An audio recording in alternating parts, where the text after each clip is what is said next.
Hello, Ibay. Hi, Welcome. thank you for the invite. Medyo excited ako na ninenervyos. Okay lang yan. Ano lang tayo, chill lang tayo, Ang chill. mga magulang ko Bicolano, tapos siya nag-meet sila sa Maynila kasi mga estudyante sila. Tapos siya, so they created a family. Pang-apat ako sa mga babae. We are actually 6 siblings. Ako pang-apat. And we only have one brother and bunso, si Nonoy. And so we were converted into the church in 1965 or Mm. 66, I think. Yung mother ko, sister ko, tsaka yung uncle ko, they were the first one who joined the church. So ako, primary pa lang ako, nasa church na ako, lumaki ako. Tapos yan, yung education ko, were in Catholic school, yung mga exclusive school sa St. Mary, St. Patrick, and then UST. Nag-mission ako, and then I got married, and unfortunately, that marriage ended in annulment. All right. So, thank you for that short introduction, Ibay. Balikan ko lang yung yung 1965 mo. Ano ba ito? Sa Bicol ito o sa Manila na? Sa Manila, kasi yung nanay at tatay ko nagtanan. So, hindi na makabalik sa Bicol. Nag-migrate, nagstay na sila sa Manila hanggang sa Quezon City. So, yung na-convert yung part family ko sa Quezon City yon. Kasi we were living in an apartment, isa sa unit, yung mga missionaries. Okay. So this was in 1965. So parang pioneer pa rin ang ano niya, no? Kasi 1960 yata tayo or 61 nag-umpisa yung ano. So yung sa Bicol, saan sila sa Bicol particularly? Kasi area ko yun sa mission ko. Yung nanay ko sa Libon Albay, and then yung tatay ko sa Buhi, Camarines Sur. Okay. Medyo familiar ako sa mga lugar niyan. Actually, yung Buhi is part of our area sa Iriga. Talaga? Naga-mission ka ba? Hindi. Malaki pa yun noon ang Manila eh. So, ang dialect doon is Rinconada. So, tatao ako magtaram.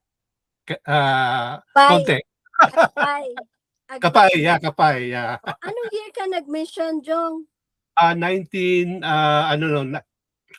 1986. Nagtapos ako ng 1988. Oh, yung uncle ko na unang nabaptize kasi ate ko, mama ko, tsaka yung uncle kong brother ng tatay ko, siya yung after nung People's Power 86, siya yung first mayor ng after Okay. People's Power. Tapos siya rin yung first branch president, architect Esauro Villadares. Villadares. Sige, i-check ko daw yan. May mga ano bang kami yung roster na mga old professionals o old architects. Yeah. So, sa childhood mo, Ibay, may maalala ka sa Bicol o lahat sa Manila na? Pag bakasyon kasi, inuuwi kami ng tatay ko sa Bicol. Kaya natutunan ko yung magbuhin yun.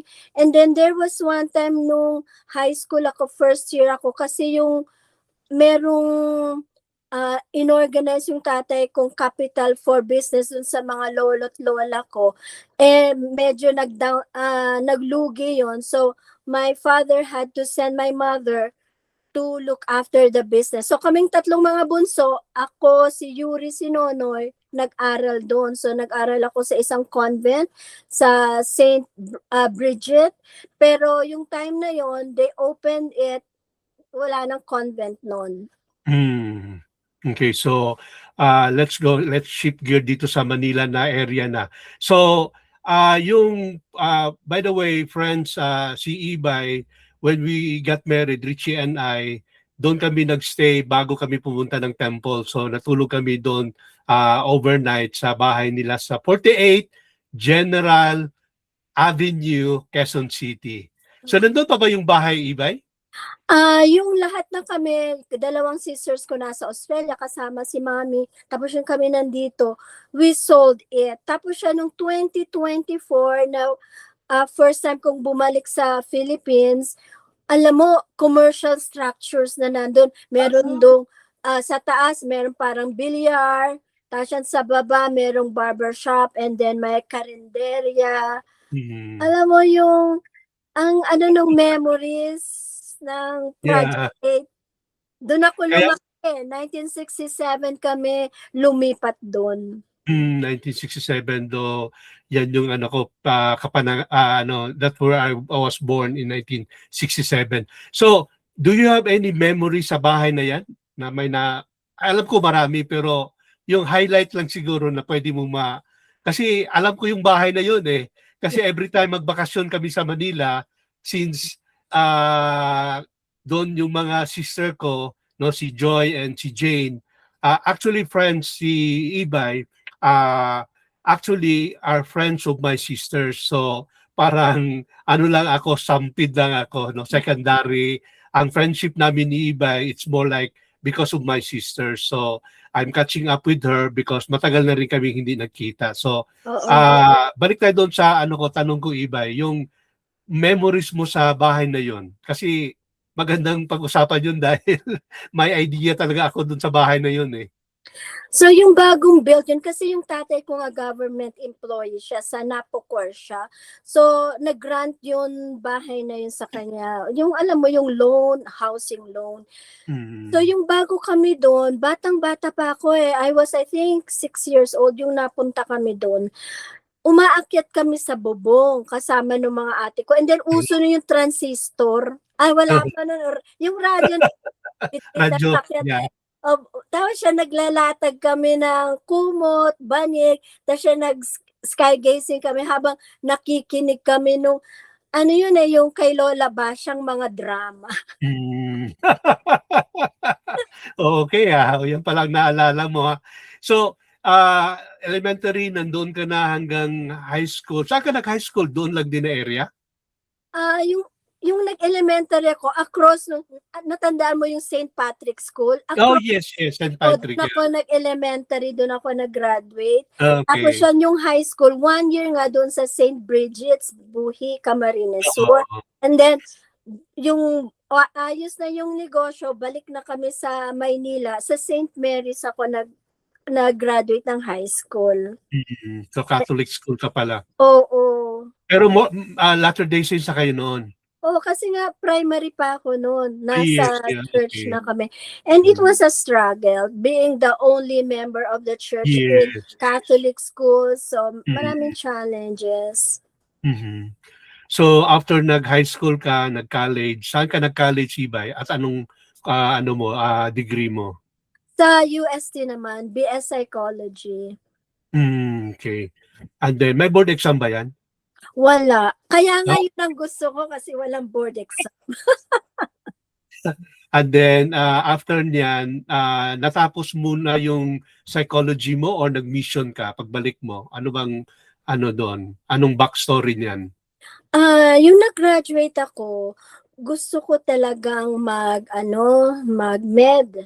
Kaya lang sabi ng ate ko, hindi natin kakayanin mag-med. Kasi yung BS Psychology is a pre-med course.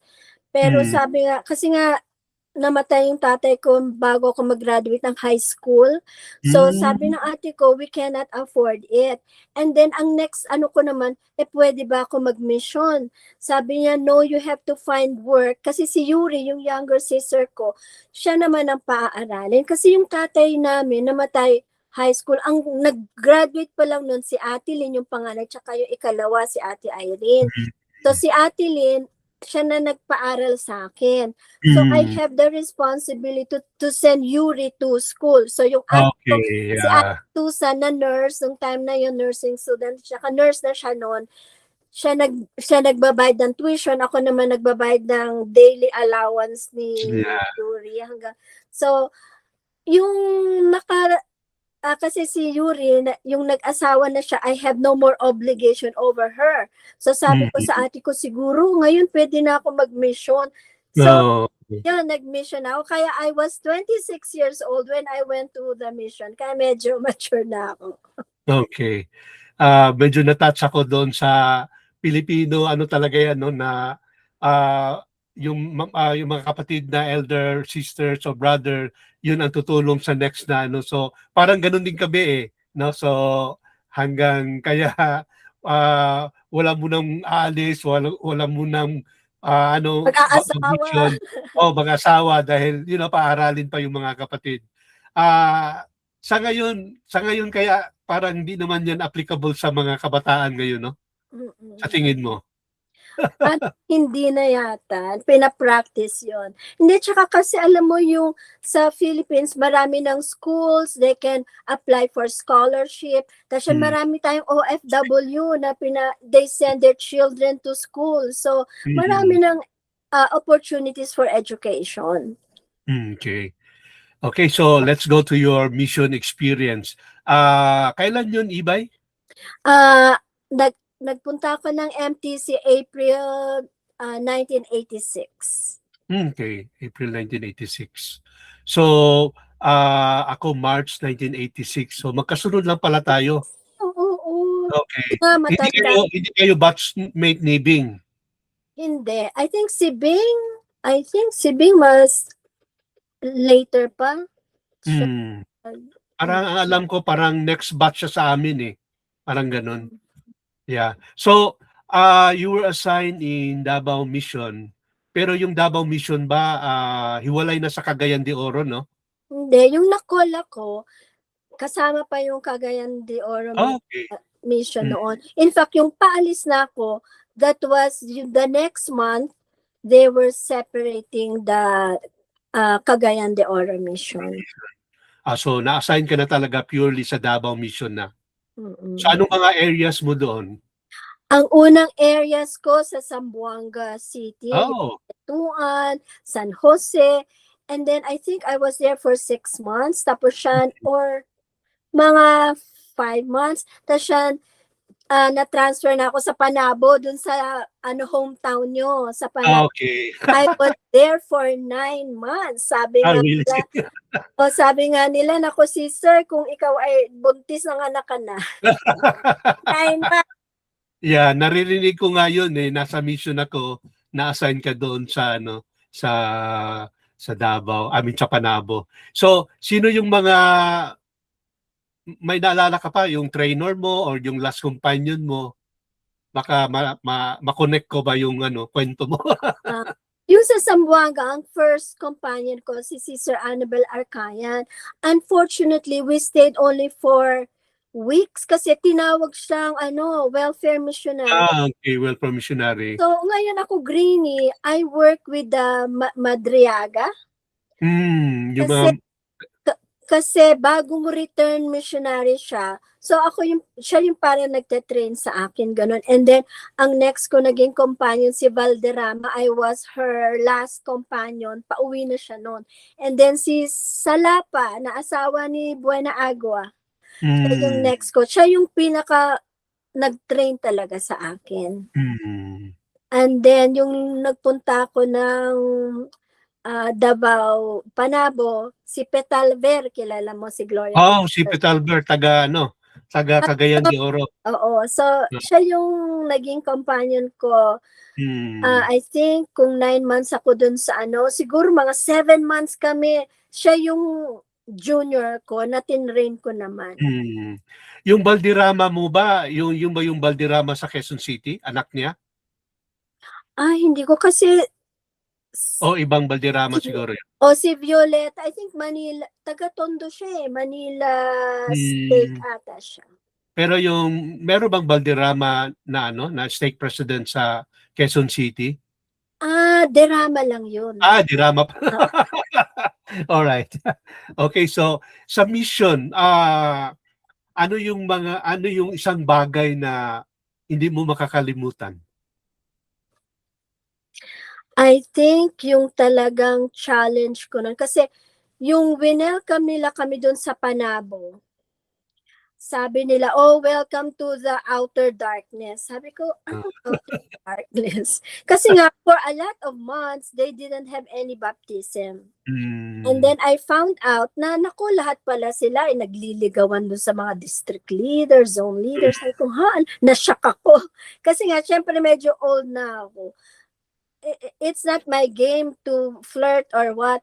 Kaya itong si Gloria Pitalber, tinrain ko siya. Sabi ko, the only way we can succeed in this mission, sabi ko, kasi mas matanda siya sa akin sa age. So I asked her, ano bang purpose mo? Ba't ka nag-mission? So gusto naman niya yung purpose ng mission. Sabi ko, then we have to follow the mission rules. So, yun ang pinaano ko sa kanya. I have to tell him, ito, medyo stricto kasi ako. Sabi ko, ito yung time schedule, we have to follow this. Minsan siya, matutulog na siya pag antok na.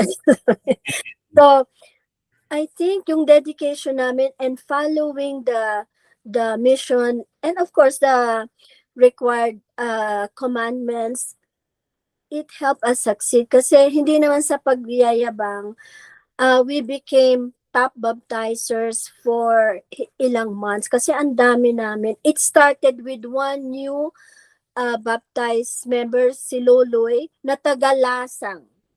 Si Lolo, yeah, I know him, yeah. O, di ba ang kengkoy nun? Pero ang dami niyang ni-refer sa amin ng mga members. Yan, sister. So, yung una naming naturuan, yung mga Gabronino family. In fact, yung si Eduardo Gabronino, yung tinuruan namin siya, siya lang yung tinuturuan namin. Pero kasi madilim dun sa area nila, yung kuya niya at saka yung tatay niya, habang kami nagtuturo sa kanya, nakikinig din pala. And then, I think the third time we went to visit him, sabi nung tatay, kung pwede daw kami magpunta doon ng mas maaga-aga, yung may ilaw pa. Kasi ano sila, fishermen. Yeah. Malapit sila sa sa seashore. Sa shore, oo. So, pag nga kami nagbibisita, pinapakain nga kami nila ng mga nabingwit ba? Kasama mo, fellowshipper niyo si Sister Valenzuela. Oo, kaya, pero si Sister Valenzuela, kasi house help namin siya, mas doon siya sa salvation, doon sa mga okay, yeah. Si Loloy talagang parang mas fellowshipper namin. And then, so Eduardo, yung nabaptize na siya naging fellowshipper namin, tapos nga yung family niya nabaptize din. Ang pinaka spiritual experience ko was yung friend ni Eduardo na baptized. Kasi yun alam mo yung one day mission, yung merong film na pinapalabas, tapos siya namimigay kami ng mga Book of Mormon. So, one time after that event, etong si Brother La Chica, in-approach niya kami. Sabi niya, sister, na English yung Book of Mormon, wala pang translation no ng Bisaya. Mga Tagalog, yes. Oo. Sabi niya, sister, nabasa niya daw yung Book of Mormon and na-touch na dun sa story ni Amon. Sabi niya, and then nag-confide siya sa amin na, sister, part siya ng leftist ng NPA. Ang role niya is Sparrow daw siya. Sabi ko, ang role ng Sparrow, siya nag-aay ng mga dapat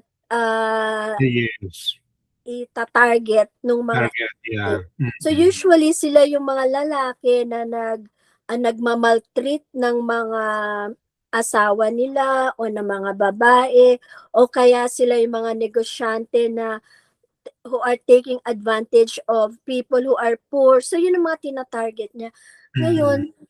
Ngayon, sabi ko sa kanya, sige, continue mo yung magbasa ng Book of Mormon. So I have to report that to my district leader, to my zone leader, hanggang sa dumating na sa mission president, si President Vergara pa yun.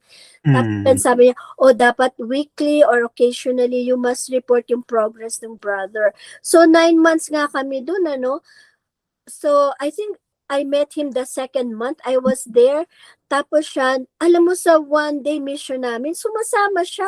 Naka-white din siya, naka-necktie, namimigay siya ng Book of Mormon, nagte-testimony siya, pero hindi pa siya baptized. Akala ng mga tao, kasi nagsisimba rin siya every Sunday, na member na siya.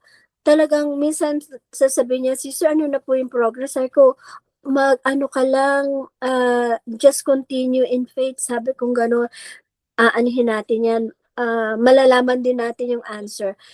But then, after 9 months, I was headed to be transferred to Agdao. Na-assign ka sa Agdao pala, ha? Oo, as welfare, hindi na muna, as proselyting. So ngayon sabi niya, "Naku sister, ano na mangyayari sa akin kung mata-transfer ka?" Kasi hindi pa siya nabaptize. Sabi ko lang, I encourage you to continue to pray. Sabi ko, continue your good work. Alam ko na yung nafo-frustrate siya, nade-depress siya kasi hindi alam kung mabibinyagan ba siya or what. Tapos siya, alam mo, Jong, yung nandun na ako sa Agdao, after few weeks, tinawag ako ni President Vergara. Pinakita niya sa akin yung letter ni President Ezra Taft Benson, allowing Brother Lachika to be baptized. Ngayon, alam mo, sabi ni President Vergara, I give you the permission to attend the baptism. So alam mo, walang internet, walang cellphone. Basta nalaman ko yung missionary assigned doon, sinabi kung ano yung date ng baptism. So yung companion ko and I went to attend the baptism. So nagulat siya na nandoon kami. Alam mo, it was a very heartwarming experience to witness that and to see how the Lord forgives. Sa missionary experience pa. Nabutan mo ba si Elder Tess sa mission? Oo, siya nga yung aking, when I was moved to Agdao, naging welfare missionary na ako noon.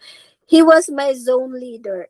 In fact, yung paalis na ako noon, binibiro niya ako na merong dalawang parang chart. Sabi niya, gusto mo makita kung sino magiging assistant to the mission president sa Cagayan de Oro mission. Sabi ko, sino? Tapos hindi flip-flip niya yung cortina kasi nandun pangalan ng mga missionaries ko.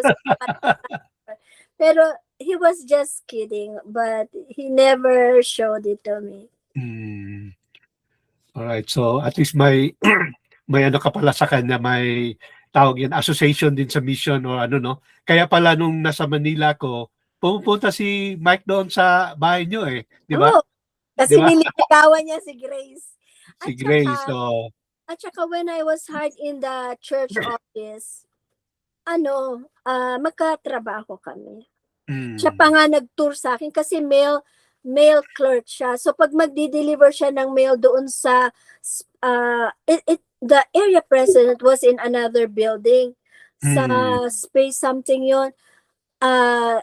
Inano niya ako doon, sinama niya ako, tinur niya ako doon kasi I was a new employee. Sabi niya, eto yung area president office, yung mga secretary. So, yung country space ba yun? Doon, tama, country space.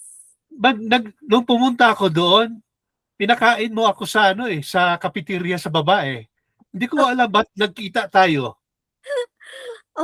Baka sa yon, sa Morning Star.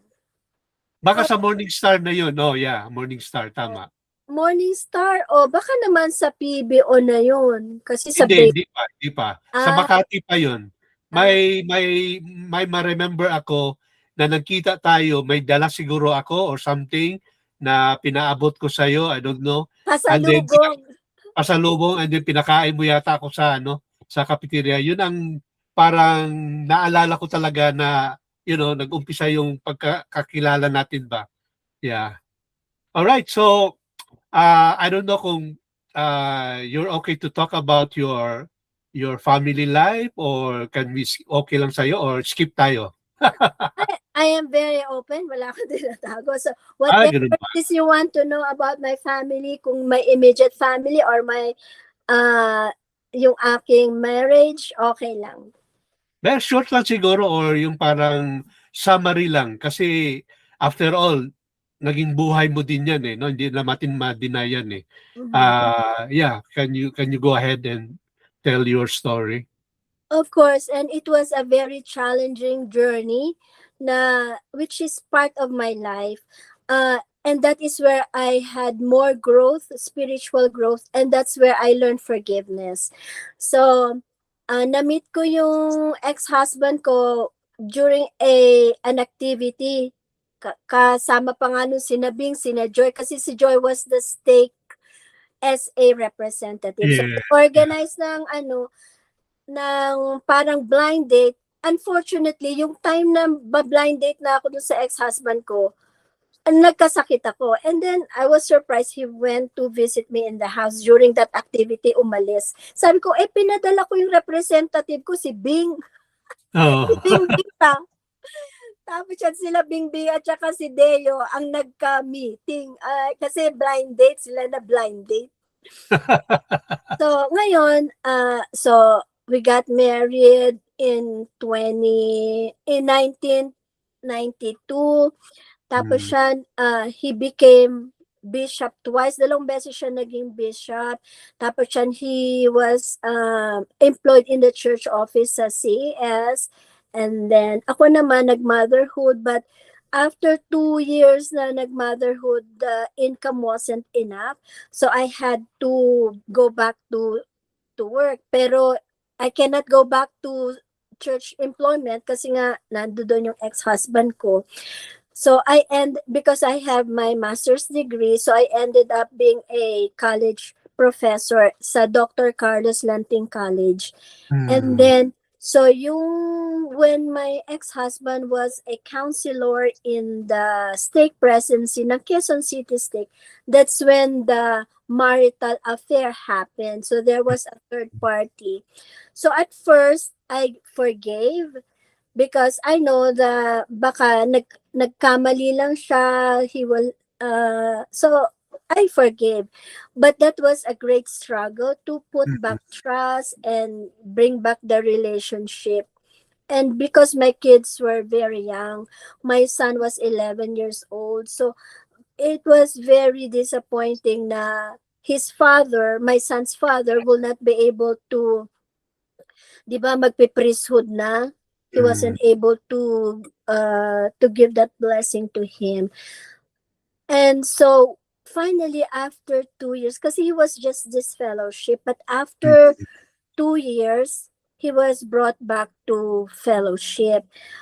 So, nagte-temple kami. So, he has a job at BDO. Ako naman, fortunately, I was brought back to church employment. So, I had the same position I had sa Human Resource Department as HR coordinator. But then, after a few months na nabalik siya sa church fellowship, that's when another affair started. Kasi alam mo, ang pogi kasi ng ex ko eh. All right, so let's talk about your American dream. Yun talagang exciting ngayon, yung American dream mo. So, kailan nag-umpisa at what made you decide na, okay, this is it, I'm going to America now? Kasi yung sister ko, si Ate Lee, yung panganay namin, she came to the US, yung may grant na binigay sa kanya yung government to study in a university. So, ang pinili niya, BYU. And that's where she met her ex-husband also, na nag-serve ng mission sa Cebu. So, when she got her American citizenship, nag-file agad siya ng petition para sa amin. So, that was 1989. Tapos siya, nung year 2020, mag-asawa na ako noon, but I was still married with my young children. So, ang US Embassy nagpadala sa akin ng letter to update my status. So, kasi dalaga pa ako noon yung ina ng ate ko. Final yon. So, I submitted my marriage contract, mga birth certificates ng anak ko. Kaya yung dumating yung aking petition, 4 pa kami kasama yung ex ko. When it came in 2011, I was separated from my ex. So, tumagal yun kasi I have to write to the embassy that we are putting my husband as a non-derivative beneficiary. So, naghintay pa ako ng approval. So, finally, after a few months, almost a year, dumating na yung bagong petition with just the 3 of us, myself and my children. So, yun ang nangyari. So, nung 20... So, sister to sister yung application niyo? O kaya finalyo 1989, nag-grant 2011. So ilang years yan? Mga ano? Sa mga October na yun, pa-ending na yung year. Tapos siya, nagpa-refile pa ako dahil lang sa derivative beneficiary na yan. So 2012 na kami nag-submit na mga requirements. So ang challenge ko, yung mga anak ko, ayaw nilang sumama sa akin sa Amerika. Kasi ang sabi nila, Mami, yung boy ko may girlfriend siya, yung girl ko naman may barkada siya, baka daw mabully, alam mo na, kasi Amerika. So ang nangyari, yung girl ko, it was very easy for me to let her go to the NBI, police clearance, yung mga ganun passport. So yung boy ko ang challenge kasi college na siya noon, and he was 19 turning 20 ganun. So, nandun kami sa NBI office sa Taft Avenue, Manila para mag-file nung NBI niya. Hindi siya umuwi ng bahay nung gabi. Nag-absent na ako, nag-file na ako ng leave. Tapos nang dumating siya umaga, nakitulog na siya sa friend niya. Sabi niya, Mami, hindi ako pupunta sasama dyan sa NBI. Papasok ako ng school. Tapos sabi ko, Kuya, nag-absent na ako for this. Sabi ko, madali lang yun, basta dalian mo na. Ang tagal niya kumain, lahat dinidila niya. Late na kami dumating doon sa Taft Avenue, yung office. Tapos yung pagdating namin, nagdi-disperse na yung mga tao kasi yung quota nila is only 500 for that day, daily. So ngayon sabi ko, naku, babalik na naman ako. The next day, sa payroll, kasi ko sa benefits, payroll. Sabi ko, in 2 days time, magpe-payroll na naman kami. So, hindi ako pwede mag-absent. Di ngayon, yung umaalis na kami kasi parang disappointed ako. Merong babaeng nag-approach sa akin. Sabi niya, Ma'am, gusto mo bang tulong? Sabi niya, bayaran mo lang ako ng 2,000 pesos.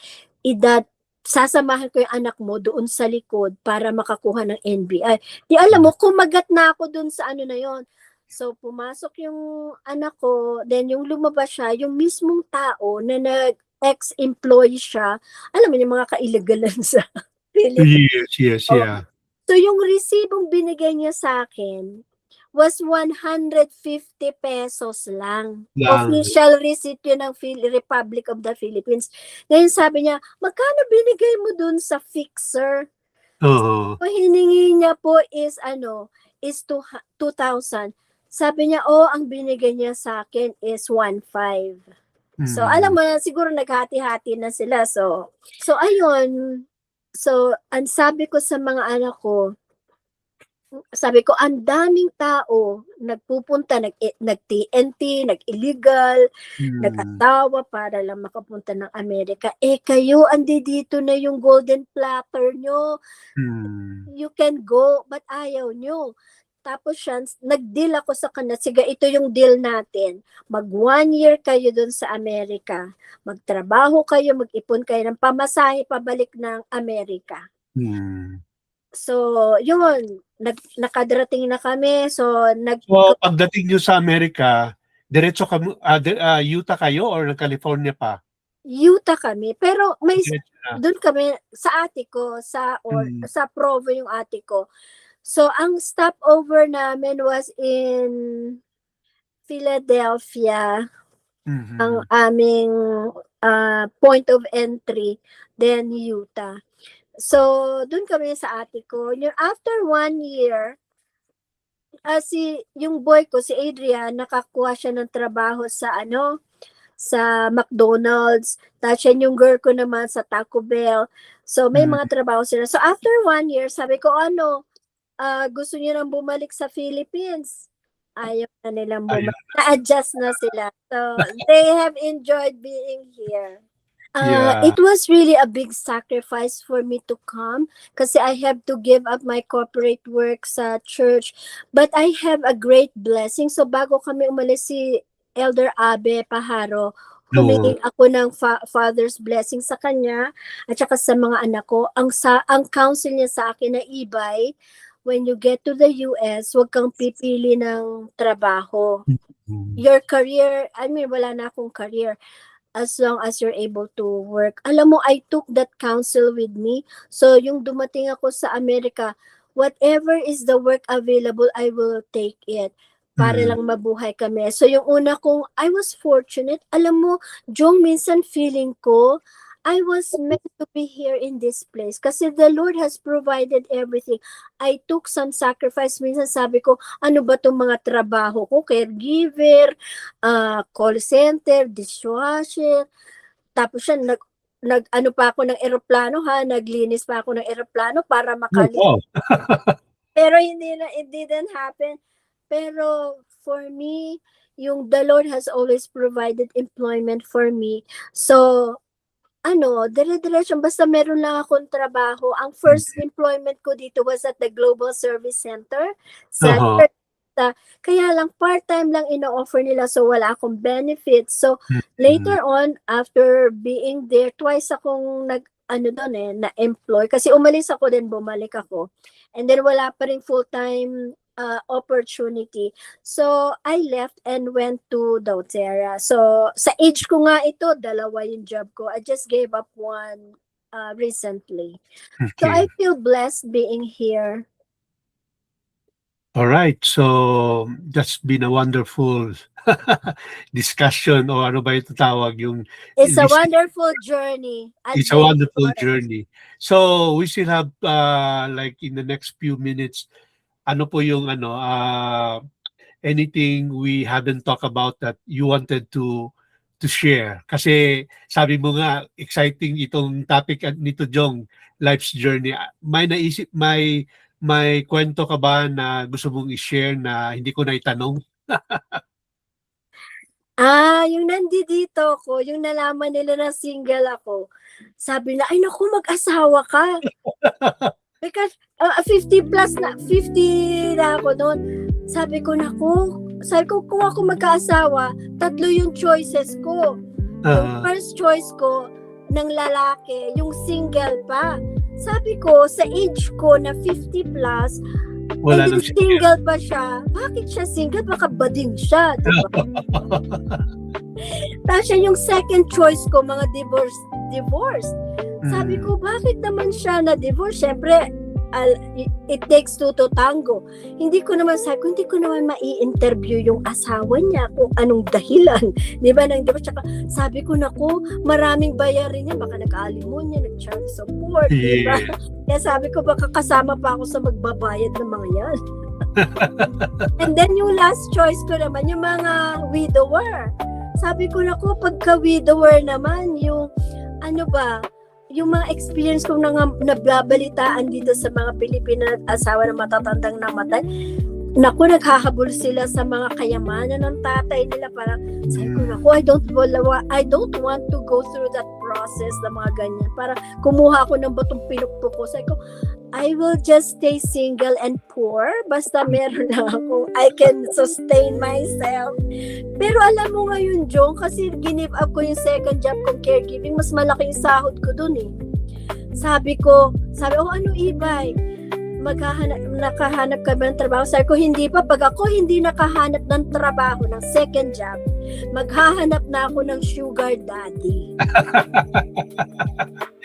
Okay yan, practical. Just kidding. Biro lang. Yeah, but who knows? All right, so thank you so much, Ibay. Thank you for the friendship. Thank you for telling your story with us, and